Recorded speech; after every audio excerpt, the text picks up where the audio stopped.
Последнее время я готовил долгие и сложные блюда, и, наверное, многих уже утомил. И поэтому сегодня я приготовлю очень простую вещь, которая называется картофельная пюрешечка.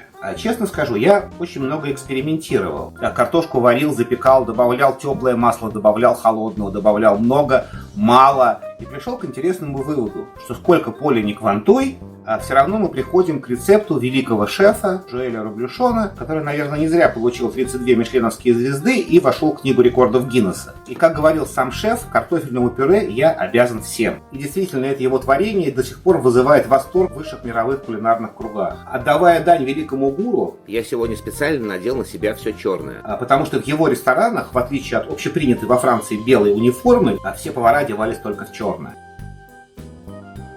Итак, нам понадобится, разумеется, картошка. С картошкой не так все просто. Дело в том, что Робюшон готовил свое пюре из картошки сорта рат. Ее еще называют крысиная картошка или бараний рог. И во Франции она считается королем среди картошек. Или среди картошки, среди картофеля. К сожалению, эта картошка у нас не растет, и купить ее тоже невозможно. Но вот что мне удалось выяснить. Дело в том, что картошка сорта рат по классификации картофеля относится к категории А. То есть картофель с плотной, немучнистой мякотью. Картошку этой категории используют в основном для жарки, приготовления салатов, то есть в тех блюдах, где необходимо сохранить плотность и текстуру картофеля. Я всегда был уверен, что для картофельного пюре используется картошка категории С и Д, то есть мучнистая картошка, которая легко разваривается. Но коль я стараюсь максимально приблизиться к рецепту великого шефа, я нашел картофель категории А, во всяком случае, по всем признакам, вроде как это он и есть. Разумеется, если вы придете на рынок или в магазин и спросите, какой категории картошку они продают, вам никто не ответит. Максимум, что вы получите, это хороший, вкусный. Все. Если вы скажете, что вам нужно для картофельного пюре, вы получите ответ: конечно, хорошо разваривается. Подойдите через 5 минут к этому же продавцу, скажите, что вы хотите приготовить картошку фри, и вам скажет: прекрасная картошка вообще не разваривается, идеальный фри получится, как в Макдональдсе. Но есть пару способов, как примерно узнать категорию картошки. Первый – это ее цвет. Считается, что с большей вероятностью красная картошка относится к категории А и Б. Второй способ эмпирический. Нужно разрезать картофель пополам, и если две половинки склеются, то это точно не категория А. Вот видите, они не держатся. Поэтому с большой долей вероятности я могу сказать, что это та самая категория картошки, которую использовал Жоэль Робюшон. Теперь следующий важнейший ингредиент – это сливочное масло. Разумеется, масло должно быть очень высокого качества, минимум 82,5% жирности. Но возникает вопрос о том, сколько же нужно сливочного масла для нашего пюре. Некоторые доморощенные историки кулинарии вообще говорят о том, что Робюшон клал в свое пюре столько же сливочного масла, сколько и картошки. Это неправда. Незадолго перед смертью в 2018 году Робюшон раскрыл секрет своего рецепта. Но что интересно, в кулинарном шоу, в котором он показывает свой рецепт, он использует 200 грамм сливочного масла на 1 килограмм картошки. Alors ce qui est important, c'est d'ajouter en premier maintenant le beurre.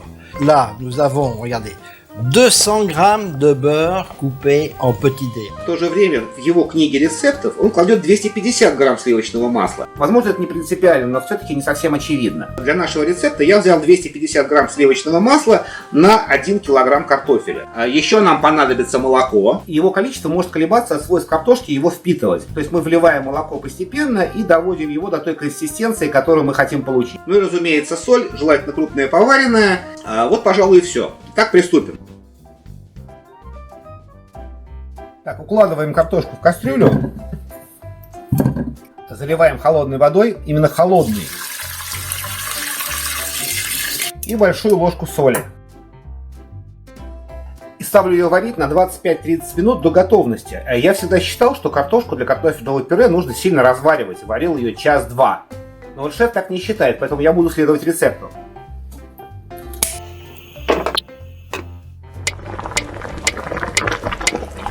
Пока картошка варится, займусь сливочным маслом. Так, нарежу масло небольшими кубиками.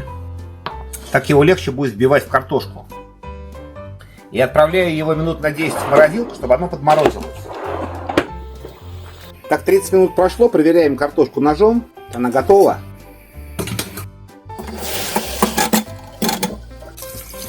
А картошка должна быть горячая, поэтому остужать ее перед чисткой нельзя. Поэтому, чтобы не обжечься, лучше чистить ее под холодной водой.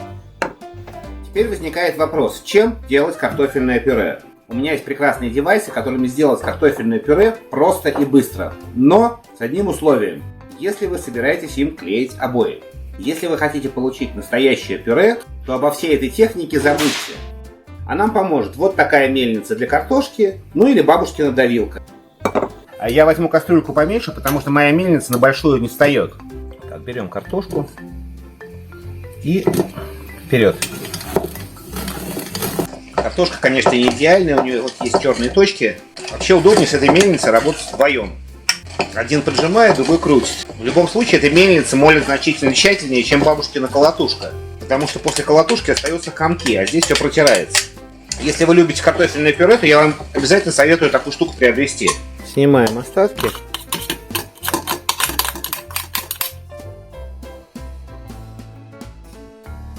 Так, и пойдем обратно к плите. Теперь подогреем молоко.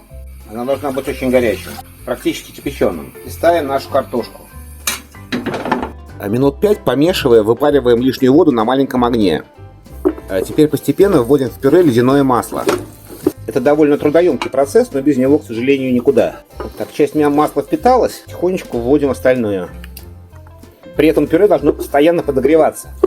И теперь тонкой струйкой вливаем горячее молоко. Будем вливать постепенно. Теперь можно перейти на венчик. Хорошо его взбиваем. Это тоже достаточно тяжелый процесс, но и опять же обязательный. Оно должно стать пушистое. Ну и не забываем, конечно, про соль. Если вы думаете, что это все, то вы заблуждаетесь.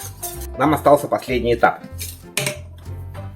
Берем очередную кастрюлю и вот такое мелкое сито. И протираем пюре через мелкое сито. Все, что было лишнее в пюре, случайно попало в кожура от картошки, все остается на сите.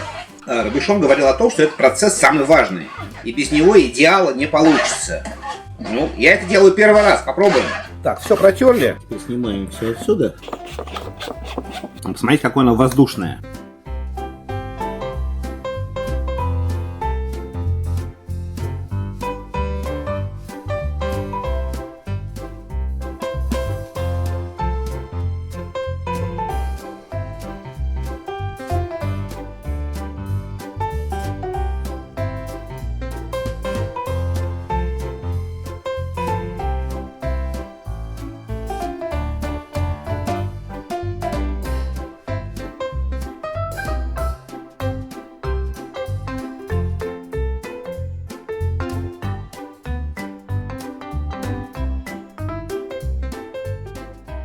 Попробуем. Я ничего не буду говорить, пусть это останется интригой. Скажу только, что мишленовские звезды просто так не раздают. Я вас прошу, пожалуйста, приготовьте пюре, как я показывал, и напишите в комментариях. И до новых вкусных встреч!